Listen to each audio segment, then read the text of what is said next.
We're seeing quite a few tipping points in the shift from feature phones to smartphones right now.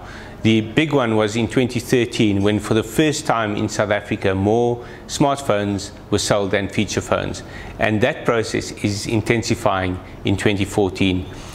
The main driver behind the intensification of the shift into smartphones is the arrival of low-cost smartphones on the market, and symbolizing that arrival is the MTN Steppa, S-T-E-P-P-A, which sells for 499 Rand, and that's for a fully featured Android smartphone, a 3.5-inch screen, touchscreen, and a fairly high quality display.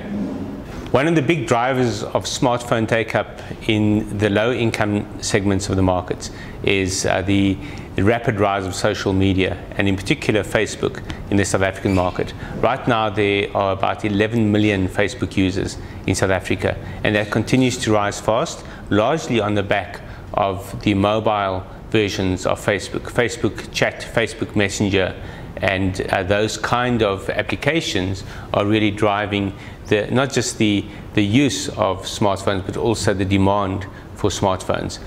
Even feature phones can run the social apps, but it's on smartphones where they come into their own, and where the experience of the apps environment generally starts becoming very compelling.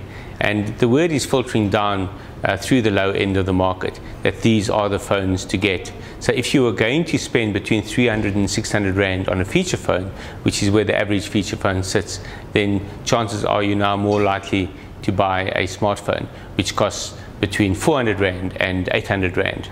So you have the MTN Steppa, you have a new device from Huawei that's even cheaper than the Steppa.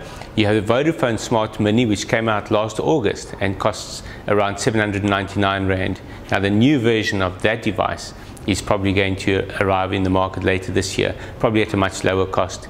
And then Samsung is expected to come out with a low-end Android smartphone, probably for under 500 Rand. So suddenly you're going to find a lot of phones playing in that price space that previously belonged to the feature phone. Right now there are about 11 million South Africans on Facebook. That's more than 1 in every 5 South Africans. There are about 6 million on Twitter, and that's rising fast, and it's going to rise fast during 2014. And then we have close to 3 million South Africans on LinkedIn. YouTube is the third most visited website in South Africa after Google and Facebook, which means that people are also consuming video and they're sharing video, because YouTube is also a social platform. The irony of all of this is that corporate South Africa has not yet woken up to the power of social media. Yes, they are all on Facebook. 9 out of 10 of South Africa's big brands are using Facebook. Something like 8 out of 10 are using Twitter. Half of them are using LinkedIn, but they're using it at a very low level, and the executives in those organizations are not on social media.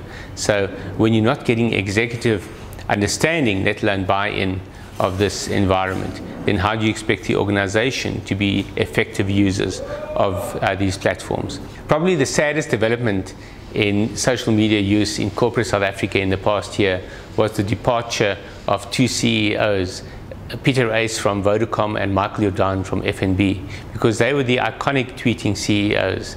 And while they may still be active on Twitter, their organizations no longer have a thought-leading, market-leading tweeting CEO, and we don't have those kind of case studies anymore and those kind of thought leaders. The communications industry itself is behind the curve, and the average PR practitioner, for example, is not an active Facebook user or hasn't learned how to use Facebook effectively.